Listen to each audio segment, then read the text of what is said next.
ating pag-aaral at tayo nagkatipon-tipon. Magandang araw sa atin at naway patnubayan po tayo ng Panginoon sa ating pag-aaral. Lumapit po tayo sa Kanya sa panalangin upang maging makapangyarihan at maintindihan po natin ang ating pong gagawing pag-aaral sa hapon na ito. So we will ask God to lead us in our Bible study. Amen? So shall we go to the Lord in prayer po? Shall we pray? Lord, salamat sa hapong ito. Dalangin po namin ang iyong patnubay at pagbabasbas sa aming kalagitnaan, sa aming pag-aaral.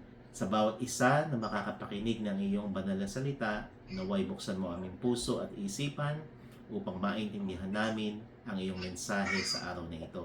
Sa aming makakasama ngayon, dalangin namin ang iyong presensya at patnubay. Maraming salamat po sa aming Bible study. Ikaw nawa ang maitaas. Pangalan ng aming Panginoong Jesus, itong aming dalangin. Amen. Amen. So, ready your Bible? At kung kayo po ay nagsisimula pa lamang na magbuklat ng Biblia, normal po yun. At masasanay din po kayo. Sa hapong ito po, muli, nais po nating basahin ang mensahe ng Diyos. Buklatin po ninyo sa sulat ni San Mateo. Ito po ay the book of Matthew chapter 7. Unang aklat po yan sa Bagong Tipan. Matthew chapter 7. Sisimulan po natin sa verse 13 and 14. Matthew or Mateo chapter 7 verse 13 and 14. Ayan. Sa video hindi may iwasan yung may mga may mga feedback po yun, normal po yun. Pero mahalaga po ay maintindihan natin yung talata na gustong iparating sa atin ng Panginoon. Na ito po yung sulat ni Mateo sa Gospel of Matthew chapter 7, at ito po ay sinulat ni Apostol Mateo mula po sa salita ng Panginoon. Matthew chapter 7 verse 13. Ate Feli, pwede po ninyong pakibasa ang verse 13 at basahin naman ni Brother Rodel ang verse 14. Sa makipot na pintuan, Mhm. at malakdakan patungo sa pagkapahamak. At marami doon nagsisipasok. Marami ang dooy nagsisipasok. Alright? Verse 14, Brother Rodel. Ngunit makipot ang pintuan at makitid ang daang papunta sa buhay at kakaunti ang nakakatagpo niya. Amen. So, namnamin po natin yung talata. Kasi ang sabi sa Biblia, sa verse 13, di ba? Kayo'y magsipasok sa makipot na pintuan. Makipot daw yung pintuan. Bakit? Sapagkat maluwang ang pintuan at malapad ang daang patungo sa pagkapahamak. Meron palang pintuan na maluwang at ang sabi dun sa pintuang maluwang na ito, malapad. Nakakita na ho ba kayo ng pintuang maluwang at malapad? Pastor, siguro malaking bahay yun, di ba? Baka yun anong tawag doon? Ano sa tawag sa bahay niyon, yung mga mansyon. Pero tingnan ninyo, ang sabi ng Panginoon kay Apostol Juan, magsipasok kayo sa pintuan na malapad, at ang pintuan doon na ito ay maluwang. Anong klaseng pintuan ito? Teresita, ang sabi ho sa verse 13, malapad ang daang patungo sa pagkapahamak. Okay? At sabi, at marami ang dooy nagsisipasok. Gano daw po kadami? Marami. Pag sinabi pong marami, sa English ang mababasa po natin doon, and many there be which go in thereof. So, yung unang pintuan na ini-illustrate po sa atin mula sa sulat ni Mateo, meron daw isang klase ng pintuan na malapad, maluwang. Pero ang problema, ito pala'y daan ng pagkapahamak. Sino ba naman ang papasok doon sa daan ng pagkapahamak? Di ba? Siyempre wala. Di po ba? Pastor, ayoko doon kasi pagkapahamak yun. Pero ano ang sabi ng Bible sa verse 13? Marami ang dooy, nagsisipasok. Bakit kaya ganun? Pansinin po natin. Ito'y daan ng pagkapahamak. Maluwang at malapad na pintuan. Pero ang sabi po ng Bible, marami ang dooy nagsisipasok. Yan po ang unang pintuan. Ano ang sabi sa verse 14? Yung ikalawa, verse 14, sapagkat makipot ang pintuan, alright? At ang sabi, at makitid ang daang, patungo sa buhay at kakaunti ang nangagkakasumpong noon. Gano daw po kadami? Kakaunti. Ano ng klaseng pintuan po yung ikalawa? Pintuang makipot. At ang sabi, sa ikalawa po, hindi lang siya makipot. Sa verse 14, ito po ay makitid. So, dalawang klaseng pintuan. Yung una, pintuan daang pagkapahamak, maluwang at malapad. Pero yung ikalawang pintuan, ano ang sabi? Makitid. Diba? Kumbaga, yung makitid na ito, makipot. Makipot na nga, makitid pa. Pero anong sabi sa verse 14? Ito'y pintuang daan sa buhay. Ano po ang sabi sa Bible? Kakaunti ang dooy nagsisipasok. Kaya kung iintindihin po natin talata, kapag ka pala sa salita ng Diyos, di ba? Marami sa mga tao, they are so busy in many things, so busy in some other things. Pero ang sabi, hindi nila nakikita yung importansya na yung daang papunta sa Panginoon, kakaunti lang pala ang nagsisipasok. Kaya, hindi pala ang pinaka-pruweba ay pag marami, totoo. Di ba? Sabi ng ilan, Pastor, totoo kami. Bakit? Kasi marami kami. Di ba? Hindi. Kasi ang sabi sa Bible, ano sabi sa Bible, Brother Rodel, doon sa daan ng pagkapahamak, ano ang sabi sa talata sa verse 30? Sila ba'y marami? Marami ang dooy, sabi, nagsisipasok. Diba? Verse 13, pakibasa mga uli, Brother Rodel, ang verse 13, kayo'y magsipasok. Pumasok kayo sa makipot na pintuan, sapagkat maluwang ang pintuan, maluwang, at malapad ang malapad. Saan papunta? Kapahamakan. Marami ang dooy nagsisipasok. Kaya po, mga minamahal, mga kapatid, napakahalaga po na magbigay po kayo ng importansya.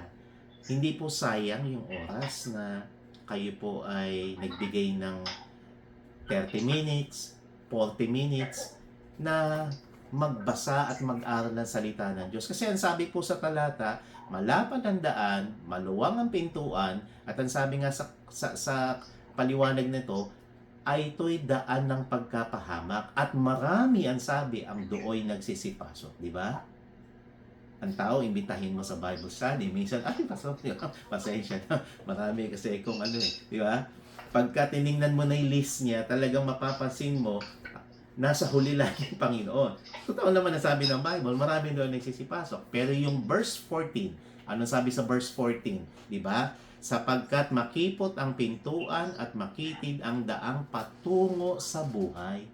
Biruin mo, yung patungo na sa buhay, ang sabi sa Bible, kakaunti ang dooy nakakasumpong. Ba't kaya kakaunting nakakasumpong? Kasi ang sabi po sa Bible, mas gusto ng tao yung hindi sa kanya . Ang gusto ng tao yung pansarili. Kaya nga po ngayon tinuturuan tayo ng Panginoon paano po tayo mapupunta doon sa katotohanan. Basahin po natin sa Revelation, sa aklat po ng Revelation, yung importansya ng ating pag-aaral. Revelation, tingnan po ninyo sa chapter 1, sa unang aklat po, ay sa unang kabanata. Huling aklat po sa Bagong Tipan yan. Huling aklat sa Biblia. Revelation chapter 1 or Apocalypse. tingnan po ninyo ang sabi sa importansya ng ating ginagawa ngayon. Revelation 1 verse 3. Sino pang may Bible? Ate Joanne, may nakita mo ba? Hindi pa po, Pastor Reyna. Sa likod yan. Ayan. Ay, sa'yo. Nalala pa po ako eh. O, sige, wala problema. Di ba rin po, mahalaga lang, mapakinggan nyo rin. Ate Feli, Revelation 1:3, ano ang sabi po ng talata sa ating ginagawa ngayon? Revelation 1 verse 3. Mapalad ang bumabasa at makikinig ng mga kapsa. Tulak at tumutpan ng mga bagay na nasusunod doon. Sapagkat ang panahoy malapit na. O, di ba? Ang panahoy malapit na. Ano ang sabi sa unang talata? Mapalad, blessed. Sa English po, ibig sabihin nun, blessed. Diba? Minsan nagbe-bless na, oh, bless you, brother. Bless you, sister, diba? Pero ang sabi, mapalad ka. Bless ka. Bakit pa so? Kasi ang sabi, mapalad ang bumabasa, ang nakikinig ng mga salita ng hula at tumutupad sa mga bagay na nasusulat dito. So, Rita, ang sabi, ni Teresita, mapalad daw tayo na bumabasa. Paso, di ako nakakabasa eh. Pero sabi, nakikinig. O, kaya yung nababasa, nakikinig, at tumutupad, ang sabi, blessed, mapalad. Hindi ako nagsabi niyan, binasa po ni Ate Peli. Saan binasa?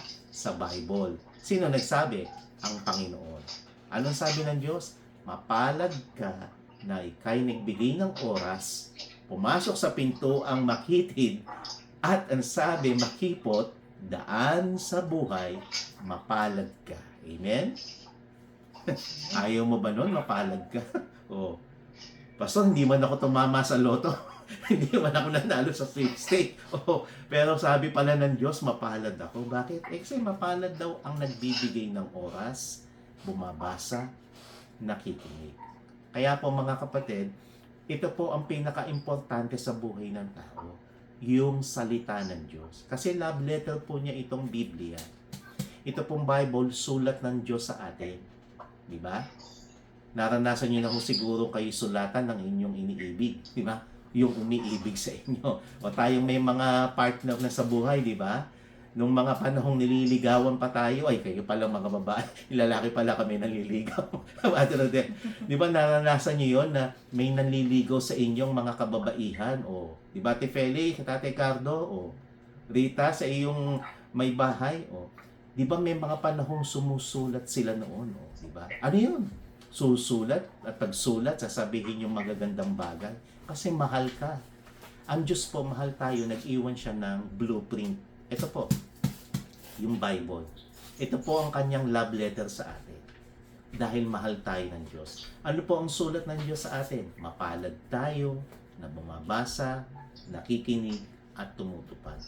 Kaya, when we give time in studying the Word of God po, may oras tayo. Alam po ninyo, hindi nakakalimutan ng Diyos yun. Diba? Pasinin mo, pag ginawan ka ng magandang bagay ng kapwa ko, anong isusukli mo? Di ba kabutihan din? Right? Di ba? Di ba pagka may taong gumawa ng mabuting loob sa'yo, tinulungan ka, di ba ang iyong i-return kabutihan din? Right? How much more ang Diyos po, ginawan tayo ng kabutihan, ano ang i-return natin ngayon sa Diyos? Di ba dapat kabutihan din? Kaya, alam po ninyo mga kapatid, mahal tayo ng Diyos, nag-iwan siya ng kanyang salita, at ang salita niya sa atin, itong love letter niya. Ano yung sulat niya? 1 John chapter 5. Sa bandang likod lang po yun. Iurong niyo lang ng kaunti. Unang Juan, kapitulo 5. 1 John chapter 5. Ari Teresita, ang sulat po ng Diyos sa atin, ang love letter niya, ito. Alam po ninyo kung anong sinulat niya sa atin? 1 John chapter 5. Ano po ang sabi sa 1 John chapter 5? Tingnan po ninyo dito sa verse, tingnan ninyo, 13. 1 John chapter 5 verse 13. So ito pong sulat niya, anong sabi? Love letter ng Diyos sa atin. Ano yung message niya sa kanyang sulat? 1 John 5:13. Kay Cecil English, Brother Rodel? Alright? Pwedeng pakibasa ang verse 13. Pakinggan po ninyo. Ito yung kanyang message sa atin ng Diyos. Yung kanyang sulat. Verse 13, Cecil.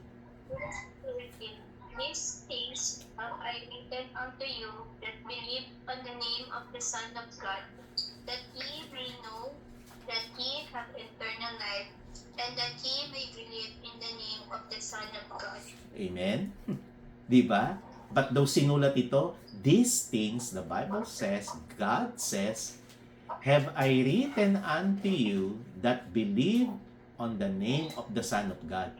Ang sabi po, ang mga bagay na ito ay isinulat ko sa inyo. Bakit? Kaya pala ito napasulat, sabi po sa Bible, para malaman mo at malaman ko. Ang mga bagay na ito ay isinulat ko sa inyo at ang sabi sa talata, upang inyong maalaman. So, malalaman ba, Rita? Malalaman. Di ba? Ani Teresita, malalaman ba? Malalaman po. Kasi ang sabi, isinulat to sa atin upang inyong maalaman na na kayo'y mayroong buhay na walang hanggan. So, malalaman pala, maiintindihan pala natin. We will know the truth, yung katotohanan na ang sulat niya, malaman natin na mayroong buhay na walang hanggan. So, yun po yung message sa atin ng Diyos. Ito po yung love letter niya at yung sa kanyang love letter, yung message niya for you and for me to know. Alin? Anong malalaman natin? Na kayo'y mayroong buhay na walang hanggan. Saan? Sa makatuwid ay sa inyong, nananampalataya sa pangalan ng anak ng Diyos.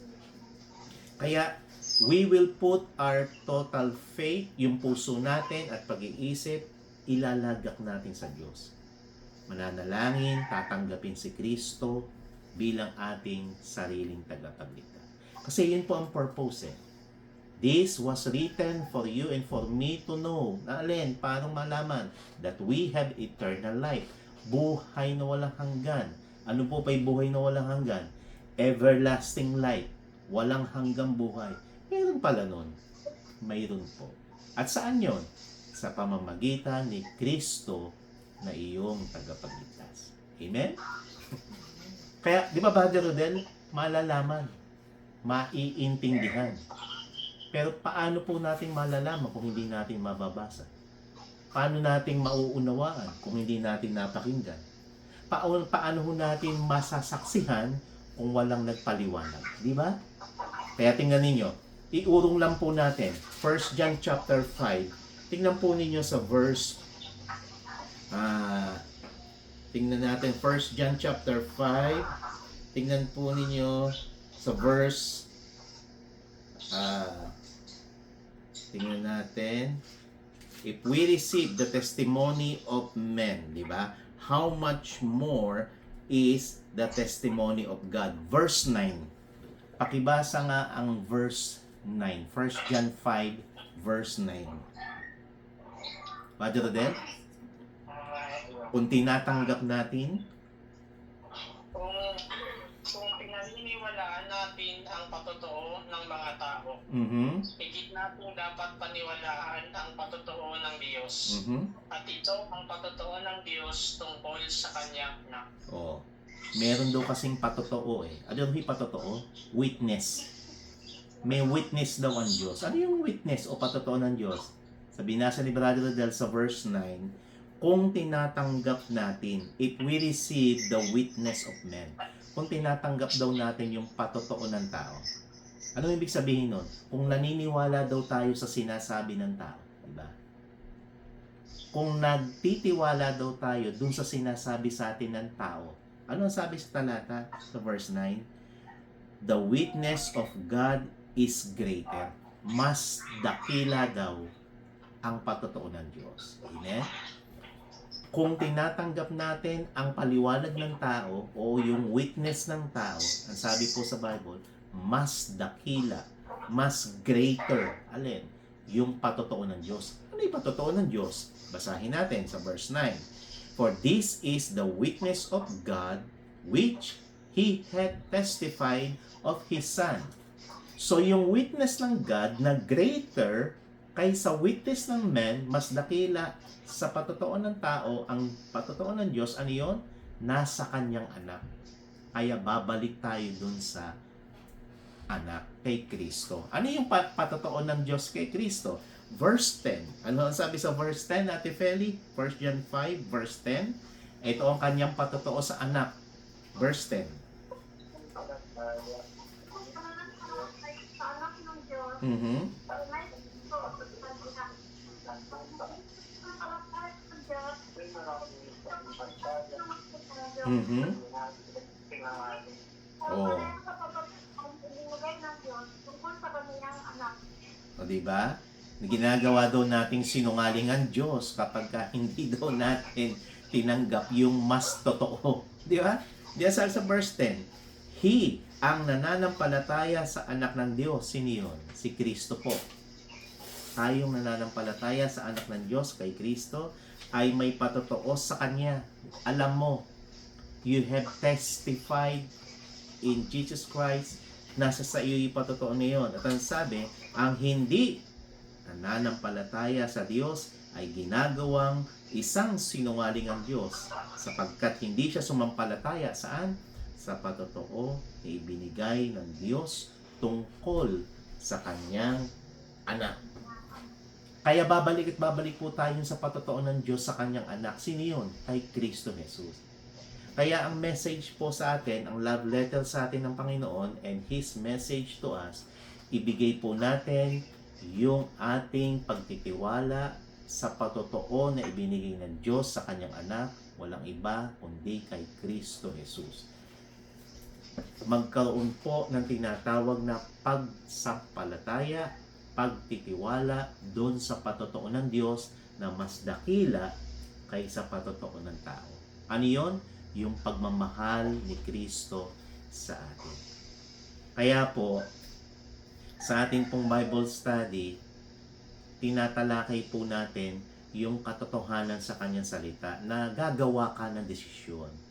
Gagawa ka ng desisyon sa buhay na mo na kung saan magkakaroon ka ng tinatawag na tunay na pagtitiwala sa ibinigay ng Diyos mula sa kanyang salita. Basahin po ninyo sa Romans chapter 10. Tingnan po natin. Sulat ni Apostol Pablo sa Romans chapter 10. Matthew, Mark, Acts, then Romans. Ano po ang nais ng Diyos sa kanyang sulat at message sa atin? Sumampalataya kay Kristo. Pastor, ba't po sasampalataya? Matagal na ako naniniwala kay Kristo. Alam po ninyo, yung pagsampalataya, trusting God, faith in God, ito ang paliwanag po ni Apostol Pablo. Romans chapter 10, verse 8. Simulan natin sa verse 8. Romans chapter 10, verse 8. Ito po yung patotoo niya patungkol sa pagsampalataya. Okay? Brother Rodel, verse 8, pwedeng pakibasa? Sapagkat ganito ang sinasabi, Mhm. malapit sa iyo ang mensahe, nasa iyong bibig at nasa iyong puso. Sa iyong puso. Ano yun? Ang tinutukoy dito'y ang salitang ipinapangaral namin tungkol sa pananampalataya. Ano daw yun? Yung pangangaral sa pananampalataya. Ano yung tinutukoy na yun sa pangangaral sa pananampalataya? The word is nigh unto thee. Yung salita'y malapit sa iyo, sa iyong bibig at sa iyong puso. Sa makapit bagay, ano yun? Salita ng pananampalataya na aming ibinapangaral. Ngayon po, binabasa natin yung ipinangaral. Nakasulat na po. Ngayon po, napapakinggan natin yung ipinangaral ni Apostol Pablo. Ano yun? Yung salita ng Diyos. Verse 9, Brother Rodel, ang sabi na kung iyong Kung ipapahayag na iyong bibig na si Jesus ay Panginoon at buong puso pang sasampalataya na siya'y muling binuhay ng Diyos, maliligtas ka. Oh, anong sabi po? Maliligtas ka. Ano yung sinabi sa talatang maliligtas? Na kung ipapahayag mo ng iyong bibig. Rita, ipahayag daw ng bibig. Ano pa? At sasampalataya ka sa iyong puso. So, bibig at puso, sasampalataya sa verse 9, that God has raised Him from the dead, na siya'y binuhay ng Diyos sa mga patay, si Kristo, maliligtas ka. Pastor, bakit pa kailangan ipahayag ng bibig? Bakit pa kailangan ng puso? Di ba pwedeng isipin ko na lang ang Diyos? Di ba pwede ba? Pwede naman siguro yun. Pansinin ninyo, bakit kailangan pang bibig ipahayag? At bakit pa sumampalataya sa puso? Hindi ba pwedeng isipin na lang? Verse 11. Ano po ang sabi sa verse 10? Pakibasa mga Madre, verse 10. Sapagkat sumasampalataya ang tao sa pamamagitan ng kanyang puso at sa gayon ay itinuturing na matuwid ng Diyos. Nagpapahayag naman siya sa pamamagitan ng kanyang bibig at sa gayon ay naliligtas. Naliligtas. Di ba? Kaya pala kailangan po ipahayag ng bibig, manampalataya sa puso. Sabi po sa verse 10, sapagkat ang tao'y nananampalataya sa puso sa ikatutuwid. At ang sabi sa verse 10, ginagawa. Saan? Ginagawa sa pamamagitan ng bibig ang pagpapahayag sa ikaliligtas.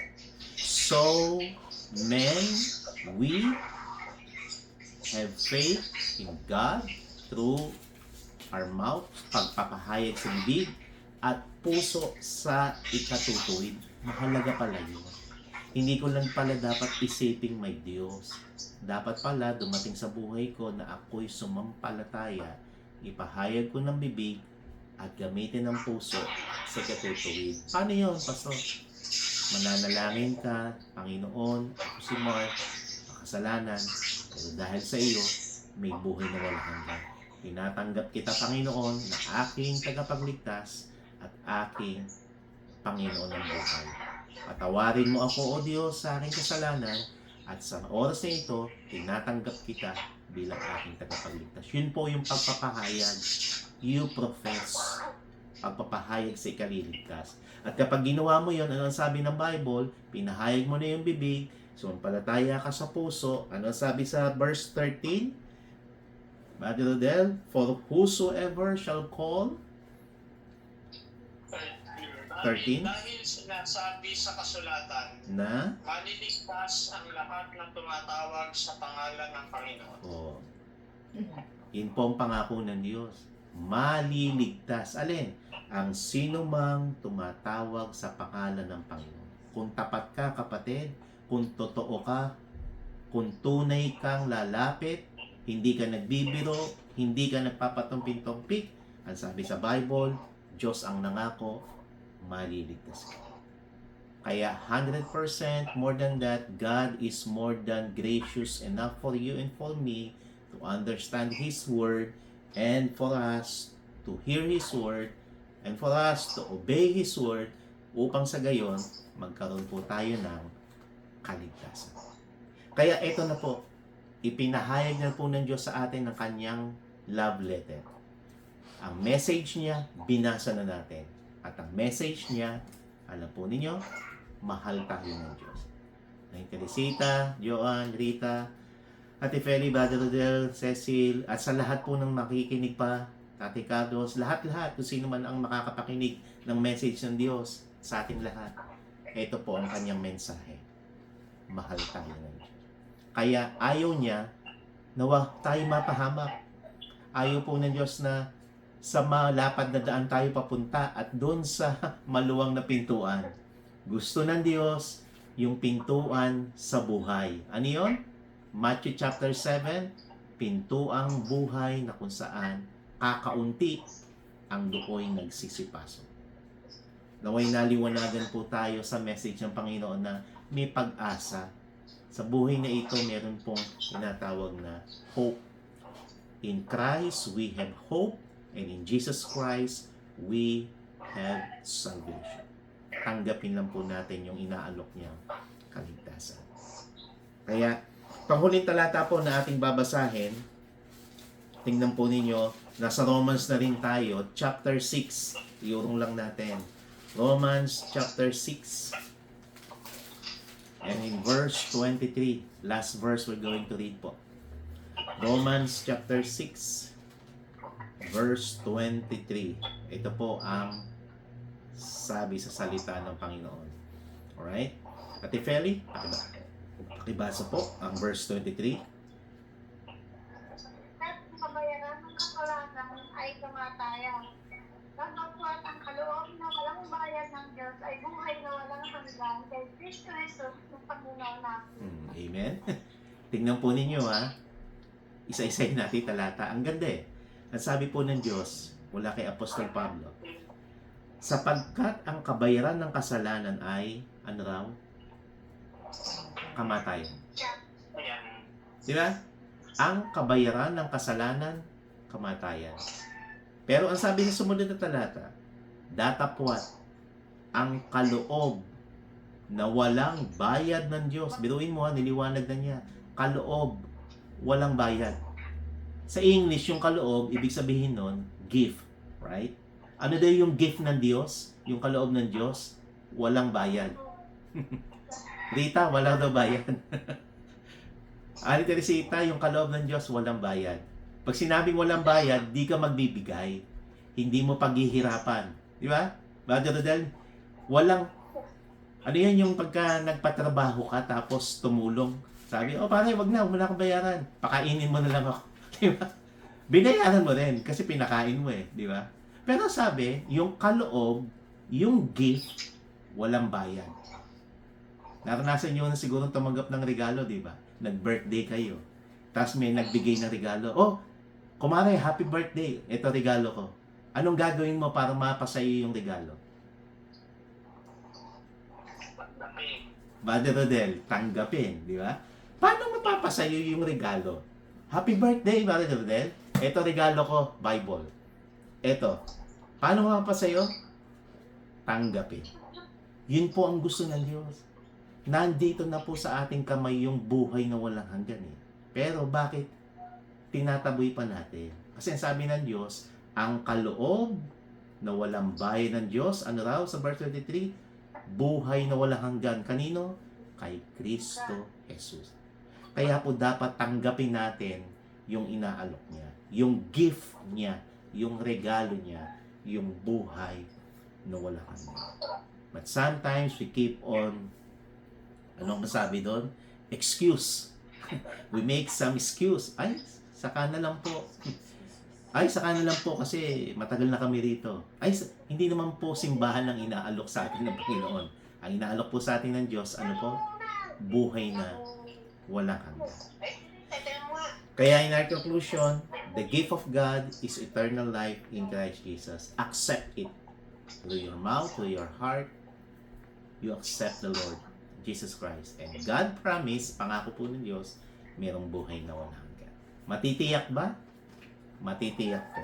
Sapagkat sinabi na natin ng Panginoon. Sino ang nangako?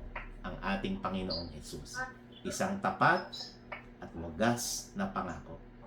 Buhay na walang hanggan. Kaya, sampalatayanan po natin, tanggapin, at magkaroon po tayo ng regalo ng Diyos.